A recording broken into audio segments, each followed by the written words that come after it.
Hello and welcome to our presentation. So today, AJ, Ari, Sandra, Alan, and myself will be presenting our project on discourse analysis of narrative construction in rape trials. So to begin, rape trials are distinct from any other criminal proceedings because they rely so heavily on narrative. Attorneys are not just presenting facts, but they are constructing competing stories that shape jurors' perceptions of credibility, consent, and overall truth. The challenge is that these narratives often invoke broader cultural rape myths, such as the idea that delayed reporting signals, dishonesty, or that a survivor's social behavior somehow negates their victimization. Decades of research show that such myths undermine credibility and perpetuate systemic inequities in how survivors are treated in the courtroom. In our project, we use discourse analysis to examine the opening statements in Massachusetts versus Zerola, a high-profile case. We analyzed how both the defense and prosecution employed discursive strategies such as framing, repetition, presupposition, and audience positioning to construct opposing accounts of agency, responsibility, and truth in this case.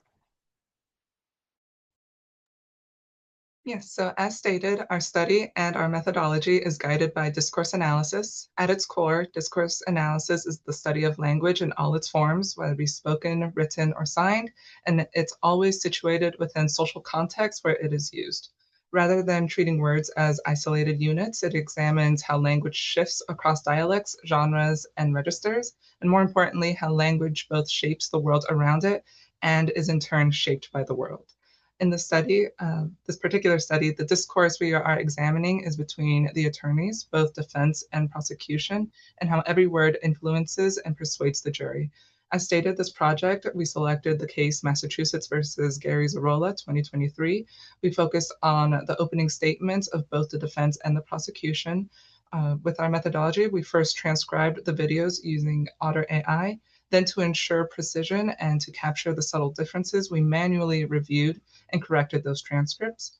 Finally, the entire research team collaborated to resolve discrepancies and to make sure the rhetorical strategies and linguistic details were faithfully captured, both in small groups and in large groups, to ensure that our data and analysis was sound. In terms of the data itself, no human subjects were directly involved. Instead, our data comes from publicly accessible video footage and transcripts of said court proceedings. Because the materials are public, informed consent was not required. In our study, we were interested in how meaning emerges, not in isolation, but through the interaction of people, their intentions, cultural norms, and shared expectations. To put simply, it is never about what is said, but how it is said, and more importantly, who is given the authority to speak. From this perspective, courtroom discourse is not only a vehicle for presenting information, but also reflects underlying power dynamics and in turn shapes the ways in which the jury interprets the very same set of facts.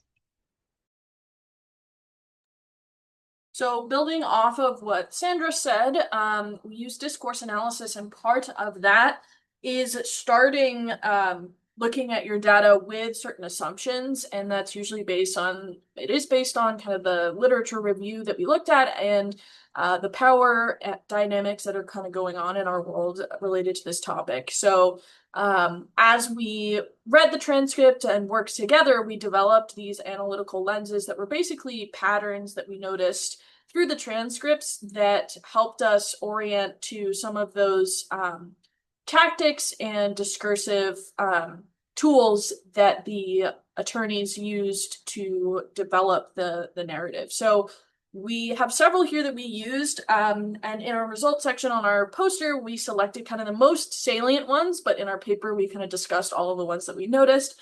But just to kind of go over briefly the lenses that we came up with, one is power and positioning, which was a pretty big one.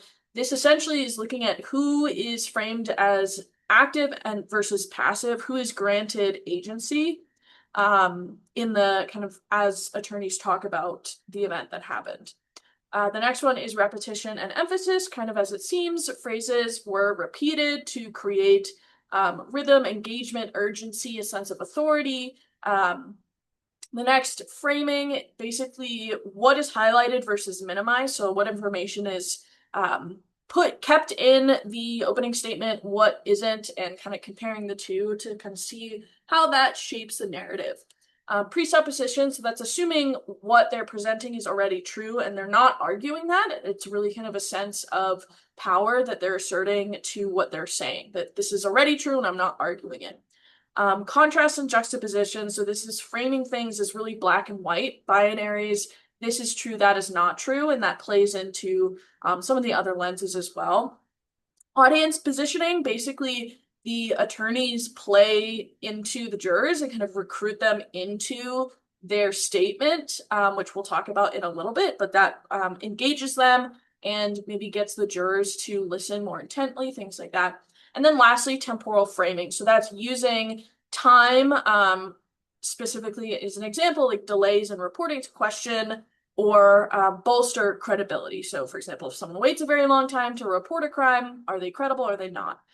So these lenses helped us to work together as a team, first of all, but also to move beyond just what is being said to like what that means for the narrative, how that affects what juries might perceive, things like that.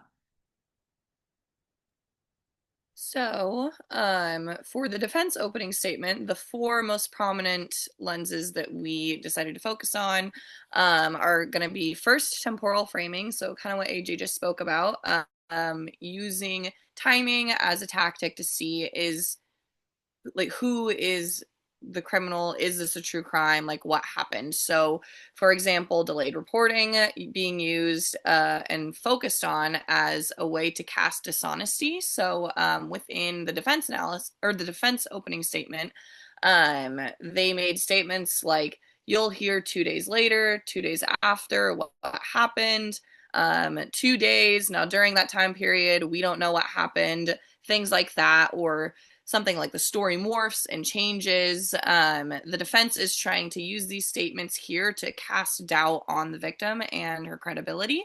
And by focusing on that timing, that is where that kind of dishonesty and uncredibleness comes from. The second one was power and positioning. So describing the victim as the instigator versus the defendant as the instigator, specifically using statements like she kissed him, she pulled his face, she kissed him in a Snapchat, things like that. So making her the agent and Mr. Zerola as the more passive individual. So using that to cast doubt on whether or not she is a victim by giving her that agency. The third one was repetition and emphasis. So repeated labeling of the victim, calling her a liar. So over and over calling her a liar, or using statements like, this is a woman who only tells the truth when she's caught, just emphasizing and repeating that she is dishonest. And by doing that repetition, they're trying to just show that she is a dishonest person. And then the last one is audience positioning. So asking the audience rhetorical questions, specifically stating, why would you want anything to do with your rapist 6 months later? Why would you ever post a picture that has anything to do with your rapist 6 months later? So asking these rhetorical questions to get the jury to think about themselves and what they would do in that position, and then framing those questions as ways that makes it seem like that the jury would never do that they wouldn't do those actions. So doing that to put more, to discredit the victim even more.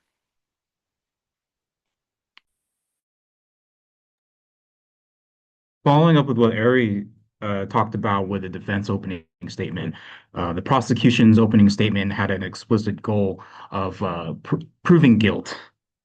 So they used, in terms of lenses and how they created their narrative, they looked at power and positioning, audience positioning, presupposition, repetition, and emphasis. In the realm of power and positioning and power differential, the prosecution used blunt and direct terminology to illustrate and position Zerola as an active aggressor against the victim. So using phrases such as pull pants down, jams finger, all to kind of really illustrate how much power that Zerola was in. Uh, Audience positioning and building of that rapport, uh, the conversation and the opening statement was structured very conversationally. For example, using generational references such as some of us of a certain age might not have an understanding of Snapchat, or hope of establishing a common ground and recognizing that we're having a conversation and bringing us at ease. In presupposition, normalizes certain behaviors and pieces of information, such as lack of Snapchat knowledge and social media knowledge, to reduce juror bias, and also to enforce and reiterate that social engagement is not grounds for consent. And repetition and emphasis were used a lot in the prosecution's opening statement. The prosecution emphasized and repeated certain words and phrases in an attempt to stick them into memories. For example, terms like non-consensual and using Zerola's name immediately preceding each assault reference. So after we looked at the opening statements, both of the opening statements, we kind of noticed that there were some significant comparisons that could be made that could really enrich the differences between the narratives. And this first one here, how power and positioning was used differently by each, was really interesting.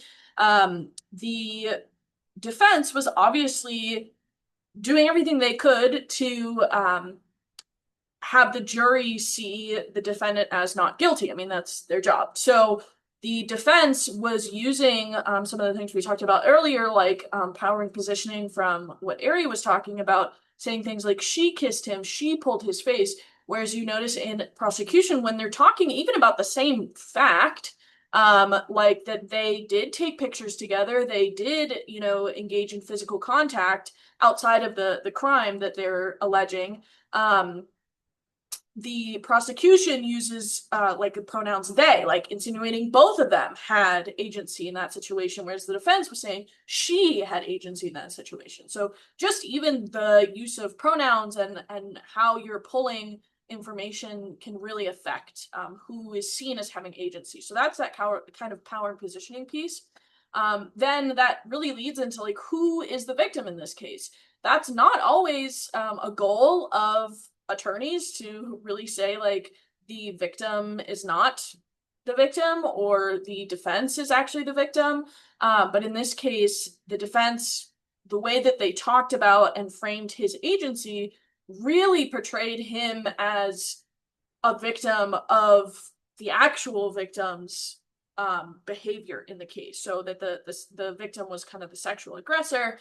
And then the prosecution was really trying to work against that and other kind of societal, like rape myths, for example, that the, common defense strategy was saying that the victim was engaging in all of these social behaviors, which was insinuating that she would give consent.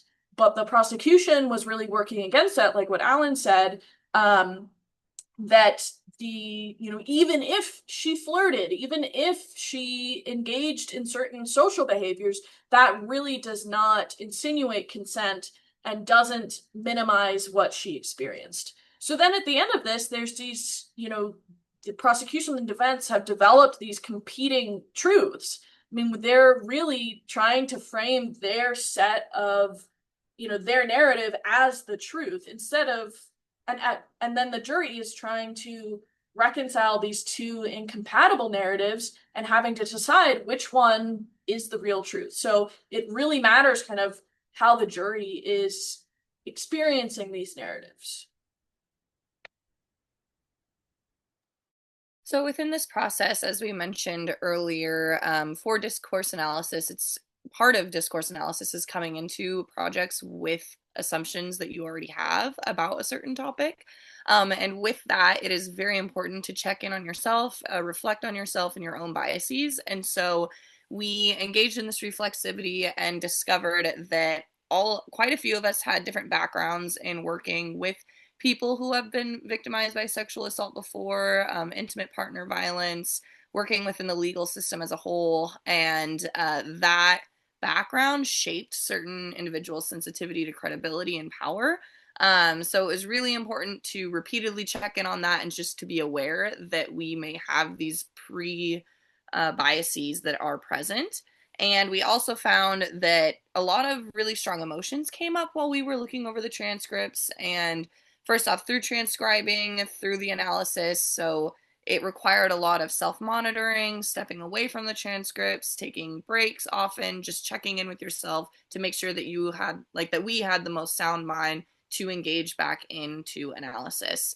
And then repeatedly throughout this, one of the things that we involved in our methods was group discussion, constant group discussion. So with the opening statement, both opening statements, we split it into two teams. And then within that, those two pairs, they met twice. And then after meeting twice, we would meet with the whole group as a whole. And what that did is we just were repeatedly checking, like, what's come up throughout this process. Are there any subtle biases and things that have seeped into our project, into our analysis that we're aware of? Do we need to change some things? Things like that. And so because we had that structured methods of checking in with each other in group discussion, it really created a balanced perspective with rigor. So by doing that, it just made it a lot better to figure out and make sure the ways that we weren't putting our own assumptions into this project. Yes, so in summary, the results of the analysis show that the defense and prosecution were not only presenting evidence, but also shaping the moral and social frameworks through which the jury would interpret events. We expected both sides to use rhetorical strategies such as repetition, framing, positioning, but what stood out was the stark divergence in how truth itself was constructed. The defense repeatedly shifted agency onto the victim, aligning their story with rape myths and assumptions about delayed reporting. By contrast, the prosecution leaned on blunt, graphic descriptions of the assault. In this way, even small linguistic choices like verbs, pronouns, carried enormous weight, shaping perceptions of credibility. These findings met some expectations of ours, and in other ways went beyond our expectations. They underscored not only how deeply rape myths saturate defense discourse, but also how the prosecution must actively dismantle them through counterframing. Some of the strengths in our project was the diversity of the researcher backgrounds. Collaboration gave us the chance to see how the same words can hold very different meanings depending on perspectives. And this reflective process enriched the analysis and deepened our understanding of said discourse. And we also narrowed the scope to only the opening statements rather than including the closings as originally planned. This was a practical choice in the end. Though it shifted our initial methodology, it allowed us to focus our efforts more sharply and produce higher quality analysis. As for limitations of this project faced both practical and methodological constraints. First, the short timeline of just 2 quarters limited the depth of which we could revisit transcripts and refine our coding decisions. This time pressure ultimately required us to narrow the scope to only opening statements. Second, our group brought a range of professional perspectives. While this diversity enriched our analysis, it also can introduce additional biases that we would have to address during our small and big group meetings. Third, our reliance on English language transcripts created another limitation. Because we worked from transcripts of video recordings, we lost access to the paralinguistic features such as tone, gesture, and pace. And finally, by focusing on a single high-profile case, our findings were limited to generalizability. Media coverage and unique contextual factors influence the discourse in ways that may not be present in other trials. However, future research can learn from our study.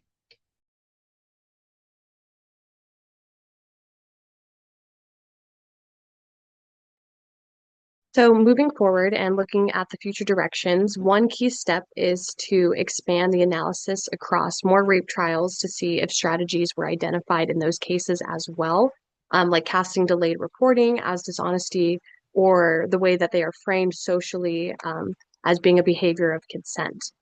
We want to see if these are isolated or part of the broader courtroom pattern. Another direction is to study how jurors interpret these strategies. So research potentially shows that with mock juries, this could be proven as well as post-trial interviews, which could show the tactics that are influencing perceptions or credibility and whether specific framings reinforce or disrupt the rape myths. Finally, as mentioned, we need to attend to systemic and identity-based factors. So survivors' credibility is shaped by race, gender, class, religion, and sexuality, to name a few, as well the jurors' assumptions of these identities. And these directions point to practical changes. So refining jury instructions, training attorneys in trauma-informed and culturally responsive practices and ways, as well as reshaping the courtroom discourse as a whole. So, in sum, our findings show that courtroom discourse actively constructs competing truths, and future research must continue bridging both a linguistic analysis with a systemic awareness to promote equity in legal practice and injustice.